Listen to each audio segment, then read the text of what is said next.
엄마, 이번 달 카드값 좀 봐주실 수 있어요? 70대 김순자 씨는 며느리가 건넨 카드 명세서를 받아들었습니다. 그리고 그 순간 눈앞이 아찔했습니다. 한 달 카드 사용액이 무려 450만 원. 명세서를 한 줄 한 줄 내려가며 본 항목들은 더욱 충격적이었습니다. 루이비통 백화점 본점 마이너스 280만 원. 제주도 리조트 숙박 마이너스 65만 원. 이탈리아 레스토랑 마이너스 32만 원. 순자 씨는 말문이 막혔습니다. 자신은 지금도 마트에서 1,000원이라도 싸게 파는 채소를 찾아다니는데 아들 부부는 한 달에 자신의 노령연금 1년치를 쓰고 있었던 겁니다. 더 놀라운 건 며느리가 아무렇지 않게 웃으며 말했다는 겁니다. 어머님, 요즘은 다들 이렇게 살아요. 저희도 벌어서 쓰는 건데 뭐가 문제예요? 과연 누가 옳은 걸까요? 오늘은 대한민국 많은 가정에서 조용히 벌어지고 있는 세대 간 소비 전쟁에 대해 이야기해 보려고 합니다. 마이너스. 여러분 잠깐만요. 이 영상이 도움이 되신다면 지금 바로 구독 버튼과 좋아요 눌러주세요. 여러분의 작은 클릭 하나가 더 좋은 콘텐츠를 만드는 큰 힘이 됩니다. 그리고 알림 설정까지 해두시면 앞으로도 유익한 이야기들을 가장 먼저 만나보실 수 있습니다. 자, 그럼 본격적으로 이야기를 시작해 볼까요? 순자 씨의 인생은 절약이라는 두 글자로 요약할 수 있습니다. 1950년대 전쟁의 폐허 속에서 태어나 보릿고개를 넘기며 자랐습니다. 어린 시절 밥 한 공기가 귀했던 시절을 기억합니다. 형제들과 나눠 먹던 고구마 한 개, 명절에나 입을 수 있었던 새 옷 한 벌. 그때는 모든 것이 소중했고 버리는 것 자체가 죄악이었습니다. 20살에 결혼해서 남편과 함께 근근히 살림을 꾸려갔습니다. 남편은 공장 노동자였고 순자 씨는 새벽부터 시장에 나가 좌판을 벌였습니다. 동이 트기 전에 일어나 김밥을 말아 파는 것이 그녀의 일상이었습니다. 손이 트고 얼굴에 주름이 파이는 것도 모른 채 오직 한 가지 목표만을 향해 달려왔습니다. 아이들만큼은 배고프지 않게 우리보다는 나은 삶을 살게 하자. 전기세를 아끼기 위해 여름에도 선풍기를 아껴 썼고 겨울에는 내복을 겹겹이 입고 보일러를 최소한으로만 틀었습니다. 외식은 1년에 한두 번, 그것도 자장면 한 그릇이 전부였습니다. 새 옷은 명절에만 한 벌씩, 그마저도 세일 기간을 노려 샀습니다. 화장품은 사치였고 여행은 꿈도 꾸지 못했습니다. 그렇게 30년을 악착같이 모았습니다. 한 푼 두 푼 모은 돈으로 작은 아파트를 장만했고 두 아들을 대학까지 보냈습니다.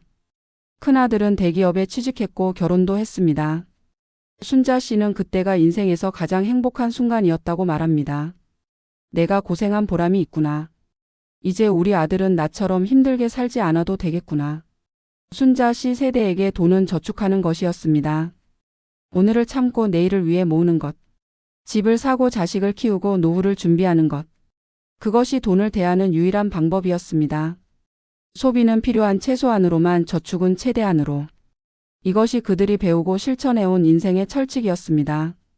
우리 때는 말이야, 쌀 한 톨도 함부로 하지 않았어. 밥상에 밥알 하나 떨어뜨리면 어른들한테 호되게 혼났지. 그게 농부의 땀이고 하늘이 주신 귀한 것이라고 배웠거든. 돈도 마찬가지야. 땀 흘려 번 돈을 함부로 쓴다는 건 상상도 못했어. 순자 씨는 지금도 냉장고에 남은 반찬을 버리지 못합니다. 조금 상한 것 같아도 끓여서 먹습니다. 양말에 구멍이 나면 꿰매서 신습니다. 수도꼭지에서 물이 새면 밤잠을 설칩니다. 이것이 70년을 살아온 그녀의 DNA입니다. 하지만 아들 부부의 삶은 완전히 달랐습니다. 그들에게는 순자 씨가 평생 지켜온 가치가 통하지 않았습니다. 아니, 이해조차 되지 않는 것 같았습니다. 처음에는 작은 것들이었습니다. 명절에 모였을 때 며느리가 들고 온 핸드백. 순자 씨는 그게 명품인지도 몰랐지만 옆에 있던 친척이 귓속말로 알려줬습니다. 옳게, 그거 루이비통이야. 최소 300만 원은 하는 거야. 순자 씨는 깜짝 놀랐습니다. 가방 하나에 300만 원? 자신은 평생 10만 원 넘는 가방을 사본 적이 없었습니다. 그 다음은 차였습니다. 아들이 새 차를 뽑았다고 자랑스럽게 보여줬습니다. 외제 SUV 가격을 물어보니 7천만 원이 넘는다고 했습니다. 엄마, 요즘은 이 정도는 타야 해요. 회사 사람들도 다 이런 차 타요. 순자 씨는 말을 잇지 못했습니다. 자신과 남편은 평생 1,000만 원 넘는 차를 타본 적이 없었습니다. 주말마다 올라오는 SNS 사진들도 마음을 불편하게 했습니다. 제주도, 부산, 강릉 거의 매달 어디론가 떠나는 사진들. 호텔 조식 뷔페, 오션뷰, 풀빌라, 고급 레스토랑. 사진마다 달린 해시태그들. 해시태그 힐링, 해시태그 여행, 스타그램, 해시태그 워라벨, 해시태그 소확행. 순자 씨는 이런 단어들이 무슨 뜻인지도 잘 모릅니다. 하지만 한 가지는 확실히 알 수 있었습니다. 저렇게 쓰려면 돈이 엄청나게 많이 들 거라는 것. 여보, 요즘 애들은 도대체 돈을 어떻게 버는 거야? 아니면 우리가 모르는 사이에 복권이라도 당첨된 거야? 순자 씨는 남편에게 넌지시 물어봤습니다. 남편도 고개를 갸우뚱했습니다. 글쎄, 나도 이해가 안 되는데. 우리 아들 월급이 그렇게 많은 것도 아닐 텐데 말이야. 결정적인 순간은 명세서를 보고 난 후였습니다. 며느리가 병원비를 내야 한다며 잠깐 카드를 빌려달라고 했습니다. 순자 씨는 흔쾌히 빌려줬습니다. 그런데 며칠 후 카드사에서 전화가 왔습니다. 한도 초과로 결제가 안 된다는 거였습니다. 이상해서 명세서를 확인해 보니 병원비는 5만 원인데 그 전후로 찍힌 소비 내역이 어마어마했습니다. 백화점 450만 원, 면세점 230만 원, 호텔 120만 원, 레스토랑 80만 원. 한 달 카드값이 무려 1,200만 원이 넘었습니다. 순자 씨는 손이 떨렸습니다. 자신의 한 달 생활비가 50만 원인데 아들 부부는 한 달에 1,000만 원이 넘게 쓰고 있었던 겁니다. 더 충격적인 건 며느리의 반응이었습니다. 어머님, 죄송해요. 제가 깜빡했네요. 그런데 어머님, 이거 명세서 왜 보셨어요? 개인정보 아니에요? 사과가 아니라 오히려 따지는 듯한 투였습니다. 순자 씨는 말했습니다. 아니, 카드사에서 전화가 와서 어쩔 수 없이 본 건데. 그보다 이렇게 많이 쓰면 어떡하니? 저축은 하고 있는 거야? 며느리는 피식 웃었습니다. 어머님, 요즘 누가 저축해요? 적금 이자 보세요. 1년 넣어봤자 몇만 원 받아요. 차라리 지금 쓰고 경험하는 게 낫죠. YOLO 아시죠? You only live once. 인생은 한 번뿐이에요. 순자 씨는 YOLO가 뭔지 몰랐지만 한 가지는 확실히 알 수 있었습니다. 자신이 살아온 인생과 아들 부부가 살아가는 인생이 완전히 다르다는 것. 그리고 그 차이를 좁히기가 쉽지 않을 거라는 것.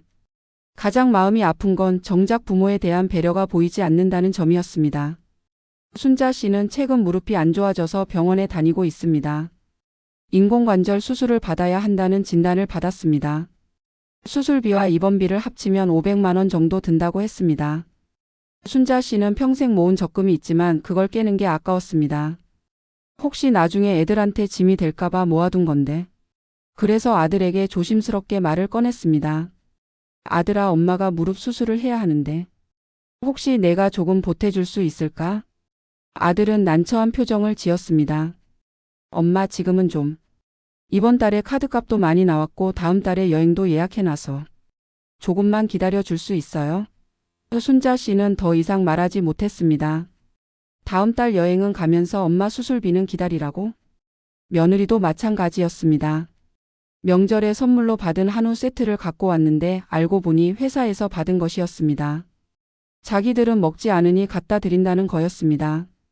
순자 씨는 고맙다고 말했지만 속으로는 씁쓸했습니다. 저렇게 돈을 쓰면서 부모님 선물은 회사에서 받은 걸로 때우는구나. 친구들 모임에 가면 더 마음이 무겁습니다. 친구들은 아들, 며느리 자랑을 합니다. 우리 며느리가 이번에 해외여행 보내줬어. 내가 가고 싶다고 했더니 비행기표까지 다 끊어줬다니까. 우리 아들이 용돈 두둑하게 줘. 한 달에 100만 원씩 넣어준다니까. 순자 씨는 그저 웃으며 듣기만 합니다. 자신의 아들은 명품 가방에는 수백만 원을 쓰면서 엄마 용돈은 명절 때 50만 원이 전부입니다. 말하지 못하고 속으로만 삼킵니다. 더 서운한 건 아들 부부가 자신들의 소비에 대해 전혀 미안해하지 않는다는 겁니다. 오히려 당당합니다. 엄마, 우리가 번 돈인데 우리가 쓰는 거잖아요. 왜 그렇게 간섭하세요? 며느리는 노골적으로 불편한 기색을 보입니다. 요즘 시대가 어느 시대인데 그렇게 쪼들리게 살아요? 어머님 세대하고는 다르다니까요. 순자 씨는 입을 다뭅니다. 내가 잘못 생각하는 건가? 나는 너무 고리타분한 건가?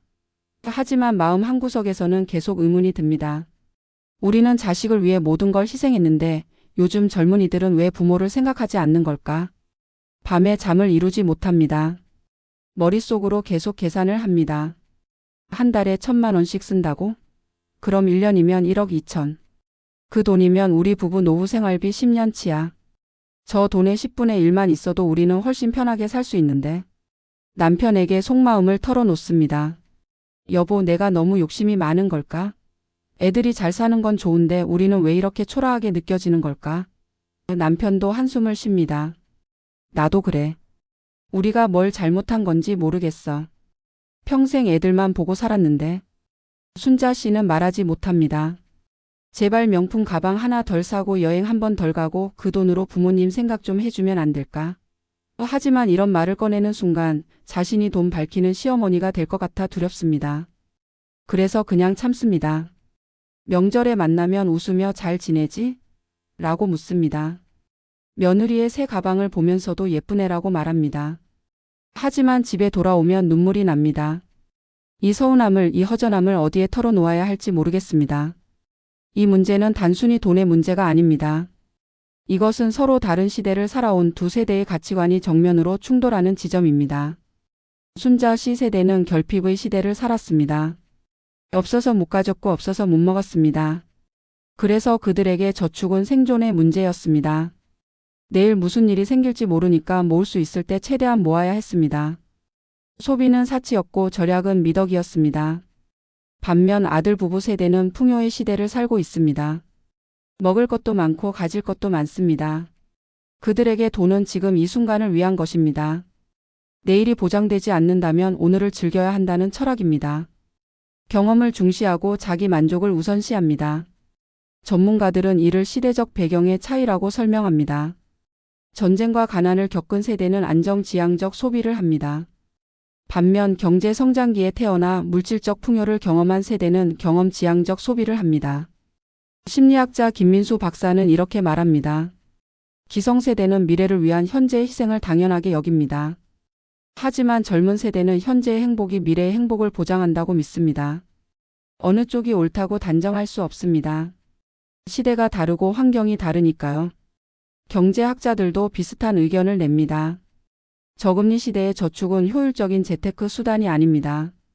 젊은 세대가 경험과 자기개발에 투자하는 것은 나름의 합리적 선택입니다. 하지만 동시에 경고도 덧붙입니다. 문제는 과도한 소비로 인한 빚입니다. 신용카드 돌려막기, 대출금 누적. 이런 식의 소비는 결국 미래를 담보로 하는 것입니다. 실제로 통계를 보면 놀랍습니다. 2024년 기준 30대 가구의 평균 부채가 1억 원을 넘었습니다. 신용카드 연체율도 꾸준히 증가하고 있습니다. 겉보기에는 화려해 보이지만 속은 빚으로 허덕이는 가정이 많다는 뜻입니다. 순자 씨는 이런 통계를 알지 못합니다. 하지만 본능적으로 느낍니다. 저렇게 쓰다가 나중에 큰일 나는 거 아닌가? 실제로 며느리의 카드 명세서에는 현금 서비스, 카드론 같은 항목도 있었습니다. 이미 빚을 내서 쓰고 있다는 뜻입니다. 반면 아들 부부는 부모 세대의 걱정을 기우라고 생각합니다. 엄마 세대하고는 다르잖아요. 우리는 평생 직장이 보장되고 연금도 받을 거고 집값도 오를 거예요. 걱정 마세요. 하지만 정말 그럴까요? 전문가들은 경고합니다. 노후 준비 없이 현재의 소비에만 집중하면 나중에 더 큰 문제가 됩니다. 평균 수명은 늘어나는데 은퇴 시기는 빨라지고 있습니다. 30년 이상의 노후를 준비 없이 맞이하면 어떻게 될까요? 이 갈등의 핵심은 소통의 부재입니다. 순자 씨는 자신의 걱정을 제대로 표현하지 못합니다. 아들 부부도 부모의 마음을 이해하려 하지 않습니다. 서로가 서로의 언어를 모릅니다. 누가 옳은 걸까요? 어쩌면 둘 다 옳을 수도 둘 다 틀릴 수도 있습니다. 중요한 건 서로의 입장을 이해하고 존중하는 자세입니다. 전문가들은 이런 세대 간 갈등을 해결하기 위해서는 솔직한 대화가 필수라고 말합니다. 하지만 한국 가정에서 돈 이야기는 여전히 금기시되는 경향이 있습니다. 가족 상담사 이영애 씨는 이렇게 조언합니다. 부모 세대는 잔소리가 아닌 걱정의 언어로 말해야 합니다. 왜 그렇게 낭비하니? 가 아니라 혹시 나중에 힘들까봐 엄마가 걱정되는구나라고 표현하는 거죠. 반대로 자녀 세대도 부모의 말을 간섭이 아닌 사랑으로 받아들여야 합니다. 부모님이 걱정하시는 건 우리를 사랑하기 때문입니다. 그 마음을 먼저 이해하고 우리의 계획과 생각을 차근차근 설명해 드려야 합니다. 실제로 이런 대화를 나눈 가정도 있습니다. 40대 직장인 박현수 씨는 어머니와 솔직한 대화를 나눴다고 합니다. 엄마, 제가 돈을 많이 쓰는 것 같아 보이시죠? 하지만 저희는 나름대로 계획이 있어요. 저축도 하고 있고 투자도 하고 있어요. 다만 엄마 세대처럼 통장에 넣어두는 게 아니라 펀드나 주식 같은 데 투자하는 거예요. 박 씨는 어머니에게 자신의 재무 상황을 투명하게 공개했습니다. 이만큼 벌고 이만큼 쓰고 이만큼 저축하고 있어요. 걱정하지 마세요. 어머니는 그제야 안심했다고 합니다. 알고 보니 우리 아들이 다 계획이 있었구나. 겉으로 보이는 게 다가 아니었네. 또 다른 사례도 있습니다. 30대 며느리 최지연 씨는 시어머니에게 먼저 다가갔습니다. 어머님, 제가 명품을 좋아하는 게 사치스럽게 보이실 수도 있을 것 같아요. 하지만 저한테는 스트레스 해소이자 자기 보상이에요. 대신 저희는 다른 데서 절약해요. 집에서 요리해 먹고 웬만하면 대중교통 이용하고요. 최 씨는 또한 시어머니께 정기적으로 용돈을 드리기 시작했습니다. 금액이 크지는 않지만 매달 20만 원씩 드려요. 그리고 병원비 같은 큰 돈이 필요하실 때는 제가 먼저 챙겨드려요. 시어머니는 이제 며느리를 보는 시선이 달라졌다고 합니다. 전문가들은 세대 간 재무 교육의 필요성도 강조합니다. 부모 세대는 요즘의 재테크 방식을 배워야 하고 자녀 세대는 절약의 중요성을 다시 배워야 한다는 겁니다. 재무 설계사 정수민 씨는 이렇게 말합니다. 가족이 함께 재무 계획을 세우는 것도 좋은 방법입니다. 우리 가족은 10년 후에 어떤 모습일까?를 함께 그려보는 거죠. 그러면 서로의 목표를 이해하고 현재의 소비도 조율할 수 있습니다. 결국 이 문제의 핵심은 돈이 아닙니다. 신뢰와 소통입니다. 부모는 자녀를 믿어야 하고 자녀는 부모를 안심시켜야 합니다. 순자 씨 같은 부모님들께 드리고 싶은 말이 있습니다. 여러분이 평생 아끼며 사신 건 정말 대단한 일입니다. 하지만 그 가치를 자녀에게 강요하면 오히려 갈등만 생깁니다. 대신 여러분의 경험과 지혜를 조언으로 전해주세요. 그리고 자녀가 선택한 삶의 방식도 존중해주세요. 반면 아들 부부 같은 젊은 세대에게도 말하고 싶습니다. 여러분의 소비 방식이 틀린 건 아닙니다. 하지만 부모님을 안심시켜 드릴 책임은 있습니다. 여러분이 잘 살고 있다는 걸 보여드리세요. 그리고 여유가 있다면 부모님께도 조금 더 신경 써주세요. 돈이 아니라도 괜찮습니다. 관심과 배려만으로도 충분합니다. 마지막으로 모든 가족에게 드리고 싶은 말씀이 있습니다. 돈은 수단이지 목적이 아닙니다. 돈 때문에 가족 관계가 멀어진다면 그게 과연 행복한 삶일까요? 순자 씨는 요즘 생각이 조금 바뀌었다고 합니다. 내가 너무 내 기준으로만 판단했나 봐. 애들은 애들 나름대로 열심히 사는 거겠지. 나는 그저 옆에서 응원만 해주면 되는 거야. 며느리도 달라졌습니다. 어머님이 얼마나 고생하셨는지 이제야 좀 알 것 같아요. 앞으로는 좀 더 신경 쓸게요. 세대 간의 차이는 극복할 수 없을 수도 있습니다. 하지만 이해하고 존중하는 것은 가능합니다.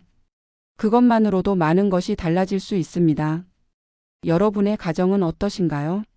혹시 비슷한 고민을 하고 계신가요? 댓글로 여러분의 이야기를 들려주세요. 그리고 이 영상이 도움이 되셨다면 구독과 좋아요 꼭 부탁드립니다. 다음 영상에서는 부모님 용돈 얼마가 적당한가에 대해 다뤄보겠습니다. 많은 관심 부탁드립니다. 여러분 오늘도 가족과 함께 행복한 하루 보내세요.